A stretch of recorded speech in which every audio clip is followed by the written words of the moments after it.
Assalamualaikum warahmatullahi wabarakatuh. Selamat sore, salam sejahtera untuk kita sekalian. Salam, Om Swastiastu, Namo Buddhaya, salam kebajikan, salam bahagia, salam sehat, rahayu. Rekan-rekan media, pada sore hari ini kami akan memberikan beberapa update ya terkait dengan penanganan perkara dugaan tindak pidana korupsi pada tata niaga komoditas timah tahun 2015 sampai tahun 2022.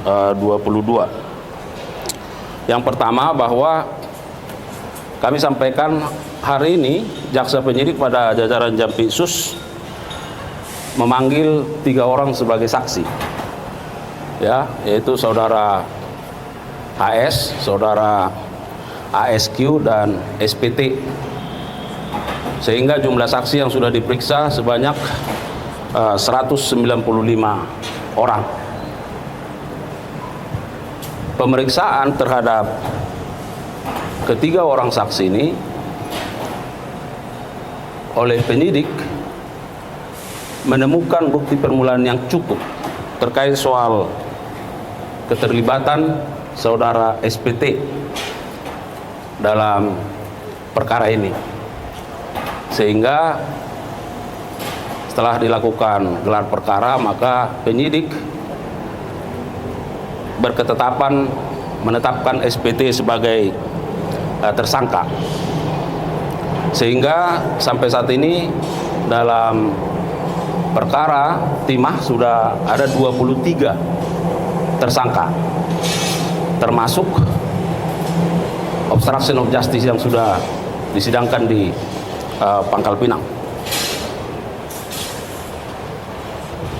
Setelah ditetapkan sebagai tersangka, maka saudara SPT diperiksa sebagai tersangka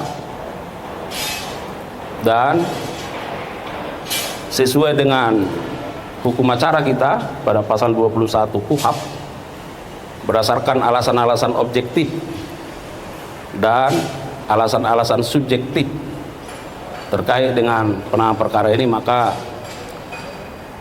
saudara atau tersangka SPT dilakukan penahanan untuk 20 hari ke depan di Rutan Salemba Cabang Kejaksaan Agung.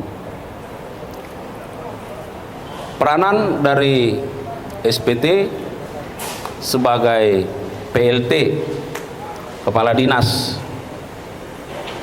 SDM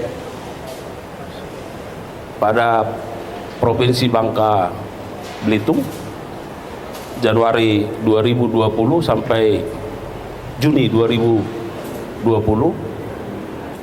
melakukan persenggokolan terhadap berbagai pihak dalam rangka penyusunan RKAB, rencana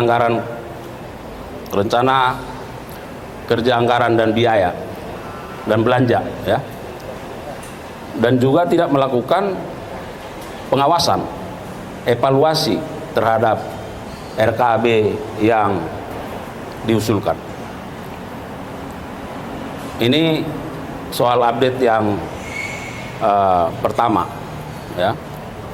Kemudian update yang kedua soal penanganan perkara timah juga, bahwa jaksa penuntut umum pada Kejaksaan Negeri Jakarta Selatan pada hari ini, tepatnya Selasa, ya, 13 Agustus 2024, telah melimpahkan 3 berkas perkara ke Pengadilan Tindak Pidana Korupsi pada Pengadilan Negeri Jakarta Pusat, yaitu atas nama H, ya, kemudian terdakwa S dan terdakwa RA. Terhadap terdakwa S dan H itu didakwa melakukan tindak pidana korupsi sebagaimana diatur dalam pasal 2 ayat 1, pasal 3 Undang-Undang Tipikor, ya, 3199 junto 20 2001, junto pasal 55 ayat 1 KUH pidana, dan juga tindak pidana pencucian uang sebagaimana diatur dalam pasal 34 Undang-Undang Nomor 8 Tahun 2010 tentang pencegahan dan pemberantasan tindak pidana pencucian uang junto 55 ayat 1 ke 1 KUHP. Sedangkan untuk terdakwa RA dipersangkakan melakukan tindak pidana korupsi sebagaimana diatur dalam pasal 2 ayat 1, pasal 3 Undang-Undang Tipikor, ya.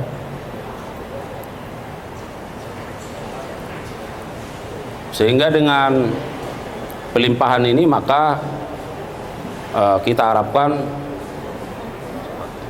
Pengadilan Tipikor pada Pengadilan Negeri Jakarta Selatan, Jakarta Pusat akan menerbitkan penetapan dan menentukan jadwal persidangan, ya. Nah, sedangkan update yang ketiga bahwa barangkali teman-teman media juga yang sudah ketahui bahwa besok akan digelar persidangan perdana terkait dengan perkara atas nama Harvey Muiz, ya, yang akan digelar di Pengadilan Negeri Tipikor pada Pengadilan Negeri Jakarta Pusat.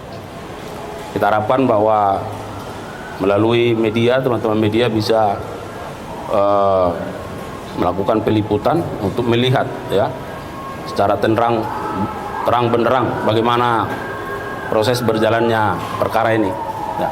Saya kira teman-teman media itu yang bisa kami sampaikan update terkait dengan perkara timah, ya, 3 hal update yang sudah kami sampaikan.